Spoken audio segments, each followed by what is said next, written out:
Bonjour, on se retrouve pour la guidance de la semaine. J'espère que vous avez passé un bon week-end. Vous pourrez me dire dans les commentaires si votre week-end s'est passé plutôt dans la douceur, dans la réflexion, parce qu'on était vraiment dans l'élément de l'air pour ce week-end, avec un brin d'action quand même. Donc dites-moi un petit peu ce que vous avez fait de votre week-end, si c'était plutôt actif ou plutôt reposant. Pour ma part, c'était très cérébral, parce que pour ceux qui me suivent un petit peu, vous avez peut-être pu constater que je suis en plein montage de mon podcast. Et oui, le podcast arrive bientôt. Donc pour moi, c'était très cérébral ce week-end. Beaucoup de réflexion pour faire tout ça. Aujourd'hui, on se retrouve avec, oui, parce qu'on va passer à la guidance peut-être quand même. Aujourd'hui, on se retrouve avec le tarot psychique.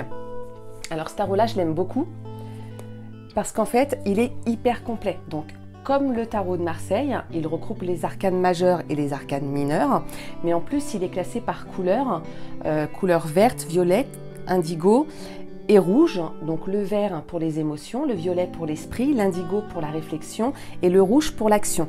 Donc ça, c'est plutôt sympa parce que pour analyser les thèmes, ça aide vachement. Et il y a un petit plus, c'est qu'il utilise aussi les chakras. Donc il y a la carte des chakras. Donc on peut aussi travailler, on peut faire des tirages avec les chakras. Donc ça, c'est plutôt sympa, c'est plutôt complet.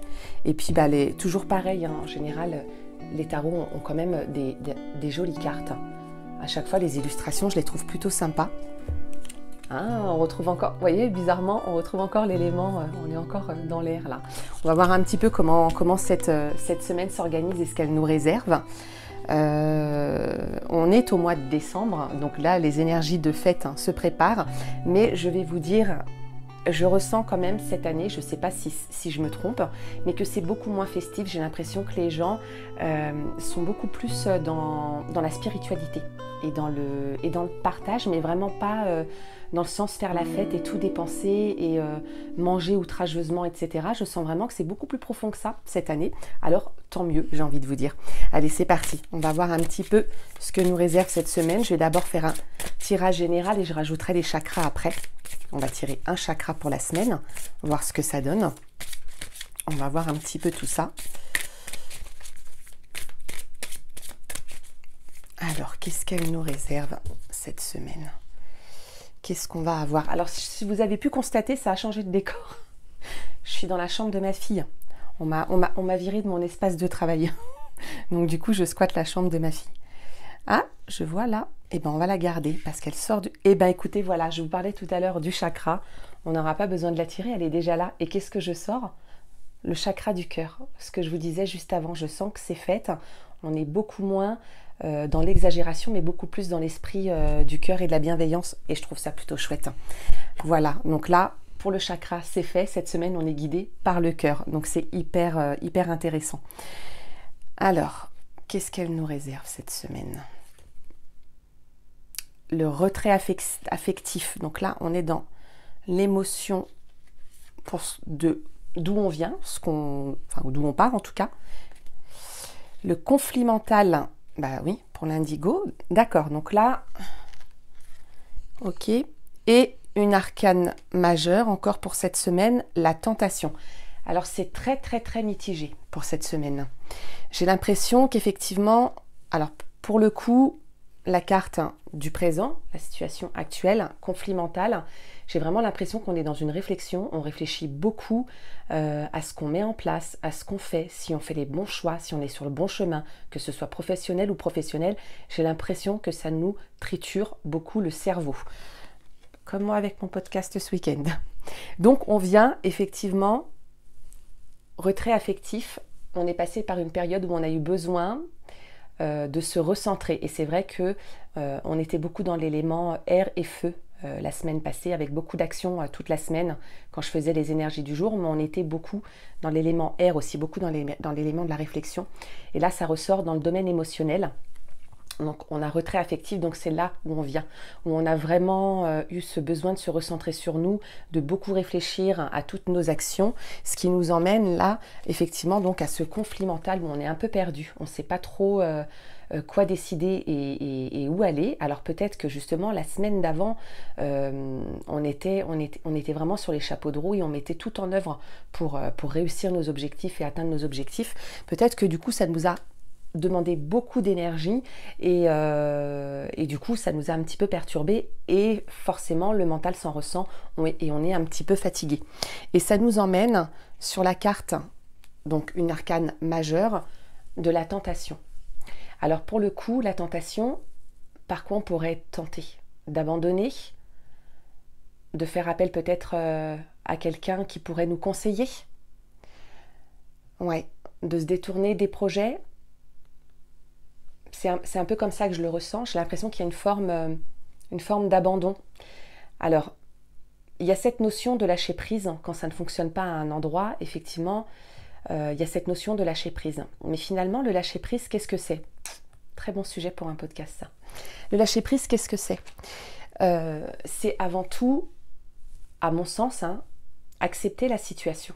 Des fois, on est dans des situations, on veut à tout prix avoir le contrôle et on ne peut pas. Il y a des situations où on ne peut pas avoir le contrôle parce que ça ne dépend pas de nous. Il y a des locus externes qui viennent un petit peu s'engager dans nos projets, dans nos relations et on peut pas tout contrôler. Donc, cette semaine qu'on a eue très active nous a peut-être épuisé un petit peu moralement, spirituellement et aussi émotionnellement. Ça nous fatigue beaucoup l'esprit dans le moment présent, ou ça nous fatigue le mental. Et donc du coup, on est peut-être tenté d'abandonner la situation. Alors, pour les relations toxiques, pour moi, ce n'est pas abandonner, c'est se préserver. Et alors oui, j'ai envie de vous dire, si vous êtes dans une relation qui ne vous convient pas et que vous pensez que vous n'êtes pas respecté, apprécié à votre juste valeur, oui, il vaut mieux quitter. Et dans ces cas-là, c'est un abandon, on est tenté d'abandonner. Ou à l'inverse, on est peut-être tenté d'insister. Là, je le sens vraiment comme un lâcher-prise. J'ai vraiment l'impression qu'on a besoin de souffler. C'est vraiment comme ça que je le ressens. D'où peut-être le chakra du cœur. On a vraiment besoin d'être dans la bienveillance et donc on n'a pas envie de lutter. C'est vraiment comme ça que je le ressens. Donc on est vraiment tenté d'abandonner et d'aller vers autre chose. Alors, si c'est un beau projet, peut-être le revisiter. On n'est peut-être pas obligé d'insister sur le même chemin et dans la même façon de faire.